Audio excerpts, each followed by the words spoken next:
too fast, you can come back and ask this question. That's the makeup of the network, the people involved, and how we've organized it. Some of you might be aware of the key research theme, social acceptance. I'm sure if you're here, you do have some interest in it. But we just thought we'd give you a very, very simple background on some of the research going on and this concept. So Susanna here is going to give some background into this as a research field. Susanna, do you want to explain the next couple of slides? Sure. So as Grant just said, I'm going to just briefly give you an overview of what are we trying to achieve with the Mistral project and why we thought that would be important. So as probably most of you know, one of the main mitigation measures of climate change that has been promoted in the last years has been precisely the deployment of renewable energy generation technologies and other associated infrastructures. But also in the last years, it has been more and more clear that that's not an uncontroversial issue. So at different levels, from investors, governments, policymakers, local communities, a bit throughout the whole of Europe, opposition and resistance has been found to the deployment of those infrastructures. And so the Mistral project departs precisely from that issue, from that societal problem, so to say, to try to better understand responses to renewable energy technologies with the more overarching aim to try to foster sustainable energy transitions in Europe. At the same time, then, it also aims, obviously, to do that in an innovative way. So it aims to contribute to also overcome limitations of the literature in this area, and to do that as well by training PhDs or the early stage researchers, so that you can in the future and in your professional practice bring that innovative knowledge on how to better understand responses to renewable energy infrastructures. And as Geraint also already highlighted, the way in which we look into the social acceptance of renewable energy technologies is based on the concept of social acceptance as proposed by Rolf Wustenhagen, who is also or will also be the supervisor of some of the ESRs in the Mistral proposal, and himself and some of his colleagues proposed that to understand the social acceptance of renewable energy innovation, and specifically of wind energy, we have to look simultaneously at these three interrelated dimensions. So on one hand, we have the socio-political dimension, which is related to the acceptance of renewable energy as a viable energy source or not, as seen by governments, policymakers, and the public in general. Then we have the market dimension of social acceptance, which relates at how renewable energy is seen by investors, financial institutions, and consumers of electricity. And then we also have the community dimension, which relates with how specific energy infrastructures are accepted or not by specific communities, and mainly at a local level. And as Geraint also already hinted at, in fact, one of the main limitations of the academic literature in this area so far is that it has tended to look into these dimensions separately, so at one dimension at a time and not at all of them together. And so for sure, one of the main aims of the Mistral proposal is that by the end of it, the 15 projects, the 15 ESRs come together to help to understand the social acceptance of renewable energy and wind energy specifically through looking at all these three dimensions together.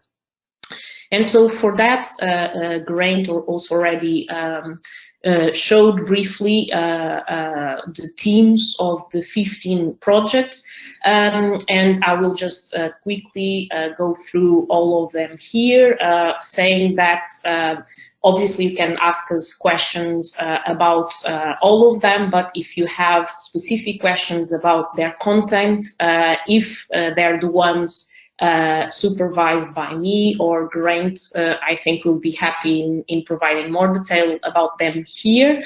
But if not, then it's best if you contact the supervisor of each one of the projects by email, and I'm sure they will be happy to give you more details about the content of the projects. So ESR1 to ESR5 will be more related with community acceptance. ESR1 will focus on justice perceptions in intercultural comparisons, and it will be based at ISAS in Saarbrücken in Germany. ESR2 will focus mainly on the dynamics of community acceptance, and it will be based at University of St. Gallen in Switzerland. ESR3 will look at the cumulative impacts of different renewable energy infrastructures on people-place relations, and it will also be based at ISAS in Germany.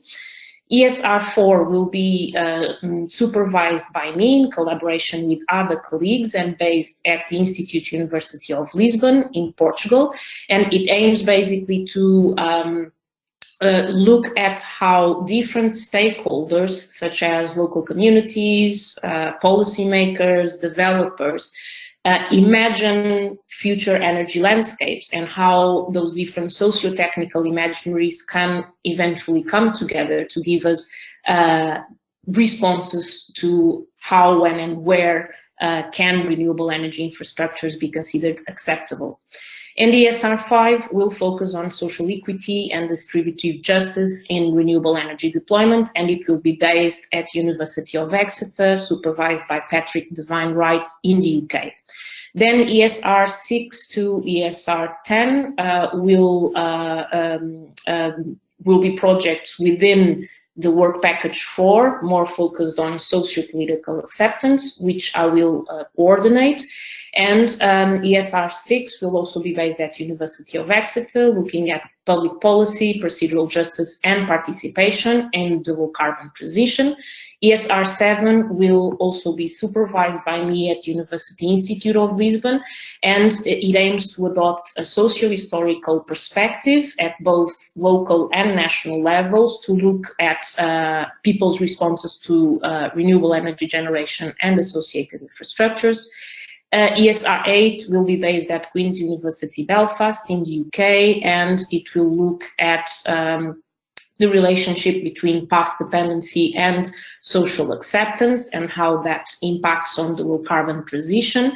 ESR9 will look into the interrelationships between national and EU regimes on renewable energy infrastructures and renewable energy in general, and it will be based at the Danish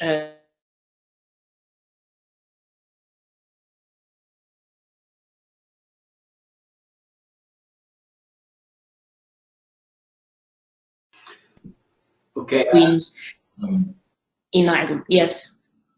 Sorry, you just stopped for a little while, but it's fine now. The connection went. Yeah. Okay. Yeah. And finally, the other 5 projects, ESR 11 to 15, will focus more on the market dimension of social acceptance, ESR 11 on collaborative approaches, and it will be based at DTU in Denmark, ESR 12 on the motivations, incentives and commitments for co-investments in renewable energy, based at University College Cork in the Republic of Ireland. ESR 13 will focus on community investment through a segmentation approach, and it will be based at University of St. Gallen in Switzerland, as will ESR 4, focusing on financial models and incentives for co-investment as well. And finally, ESR 15, based at Queen's in Belfast, will mainly try to better understand the political economy of opposition to wind energy projects. So this will be the main focus or contents of the projects, and then this will be developed at the same time as a whole program of training that aims not only to help you to fulfill successfully and develop successfully each individual project, but has been thought as well in order to provide ESRs with skills for their future professional lives.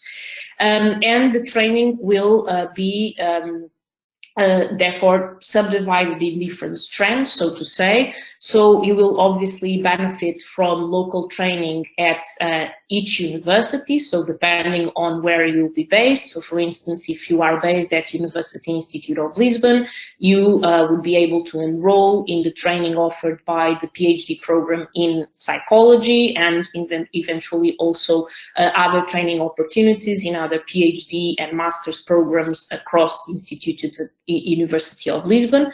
And then there will also be specific events organized by the network that will also be offered to ESRs. So, for instance, we are thinking about delivering methods workshops, and also problem-based workshops, so workshops that aim to train skills on solving real societal problems or issues related with renewable energy. There will also be summer schools organized throughout the 3 years of the project.